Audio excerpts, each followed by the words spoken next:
It's Story Time Tuesday. Story Time Tuesday. Too much? Over the top? Alright, welcome back. Story Time Tuesday. Oh, it's the best time of the week. Today, I got a doozy for you. Last week was about drinking too much. This one is also about drinking too much. Sorry, some of these stories are going to be about drinking. I promise you next week is not, but this week is also about drinking. It's just the way it is. This one happened to me in Australia, and it is one of my all-time favorite go-to stories to tell everybody. This week's story is about drinking, sleepwalking, and being naked. Wes. So at Australia with my buddy Dan. I spent all day drinking on the beach like you do. I don't know, sun and drinking. Not a good combination, but we did it anyways. We go to the bar that night. They won't even let me in the bar. They let Dan in, they won't let me in because they say I'm way too drunk. I can't go inside. Oh, okay. Well, I go around the side. I'll climb up to the second floor of this bar, and I'll go in through there, and I'll climb up the wall, and I'm being all sneaky, climbing the wall, and you know, thinking like, oh, I get up there, and then finally I hear this voice like, "Oi!" And I freeze, and I forget why I'm frozen because I'm not too drunk, and I start going again like, "Oi!" So I look down. There's two police officers right there. And I was like, how long you been there? It's like, oh, we've been here the whole time, mate. We see you come around there, say, oh, I'm going to get up there and trying to climb for a minute. And we thought, we'll let you go, but then now you're going to fall and break your neck. So we thought, better stop you. And why don't you come down? I said, I feel like you're going to arrest me. We're not going to arrest you if you come down right now. Okay, so I come down. All right, we're taking you home. Where are you staying? I said, well, I'm staying at this hostel. So take you back to the hostel. It's nice to get dropped off by a cop. What? Cheaper than a taxi or an Uber. I love it. Highly recommend it. Get the police to drive you home. But I get back to my hostel, but what the cops don't realize is there's a bar in my hostel. Okay, there's the bottom floor of the hostel is a whole pub. So I just go into the bar in the hostel, making all the friends, carrying on. They'll serve me, no big deal. I love it. I'm having a hell of a time, but there's some serious drinking happening. Then I wake up. Now the thing about a hostel, if you've never stayed in one, they're always like shared rooms with people you don't know. This particular one has got 2 bunk beds with me and my buddy, and then 2 people I don't know.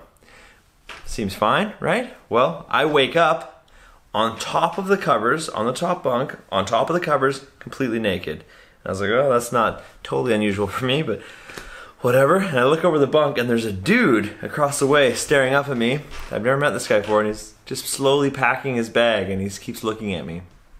And he says, do you walk in your sleep? I'm like, hi, good morning, hey. And he's like, yes. Do you walk in your sleep? I'm like, do I sleepwalk? No. Truth is, I kind of do. He's like, yes, well, you do last night. What do you mean? He's like, oh, okay, last night you come home, you're very drunk, and then you come in, and then you go to bed, but then you wake up 2 minutes later, and you come down into the floor, and then you become naked. And then we are not sure, me and my friend are not sure what to do, so we are like very afraid of you. And then you're climbing over my friend on top of his bed, you're climbing on him, and you're naked, and you're taking his bag, and you're going through things like this, and you're throwing his stuff. And then I say, hey, and I hit you, and then you climb up between the 2 beds, and you grab the bed, and you're on the windowsill, and you're going, oh. And I don't know what to do, so I take a shoe and I throw it at you, and I hit you, go, oh, and you jump off, and then you run out the door. Now, these doors work like hotel room doors, like they just automatically lock unless you have the key card to tap, right? So then you run out the door, and I know you have no key because you're naked, so I wait. I wait for you. I wait for you for 45 minutes, I wait, and then you knock, I open the door, you say thank you, then you go to bed, now you wake up, and now we are here.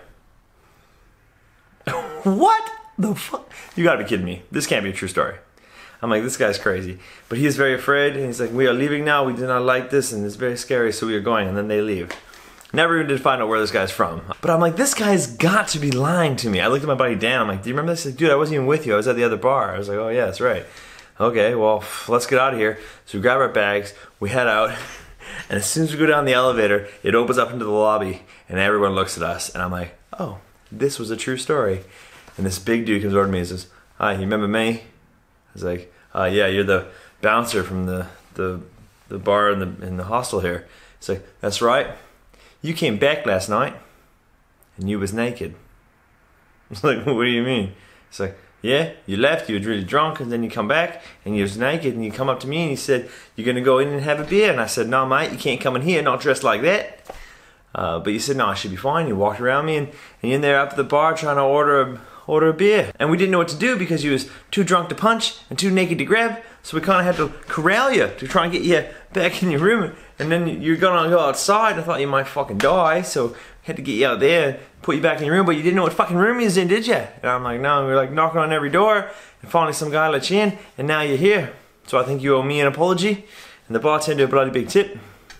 So I paid the money, paid the man, said my apologies, and did the walk of shame, my buddy. I don't think I'm allowed back in Brisbane, Australia anytime soon. And if you do go to Brisbane, Australia, go to the Tin Billy. Stay at the Tin Billy, that's what this was. And you will be in the same hostel, and you will be drinking at the same hostel bar as me. Oh man, it's hard to believe. I don't have any memory of being naked and down in a bar, naked, trying to order a drink. For 45 minutes, apparently, I'm down there trying to have a drink. It's beyond me.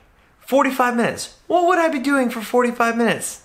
Amazing. Love being told a story to me about me is my favorite thing. It's like you're the star of the story, and you're hearing about it for the first time. It's a wonderful thing. I'm sorry for whatever that dude was that was in my room. Sorry to you too. Sorry guys, I don't even know. You didn't stick around. I don't even know your names. But I'm sorry you had to go through that. But what a time to be alive.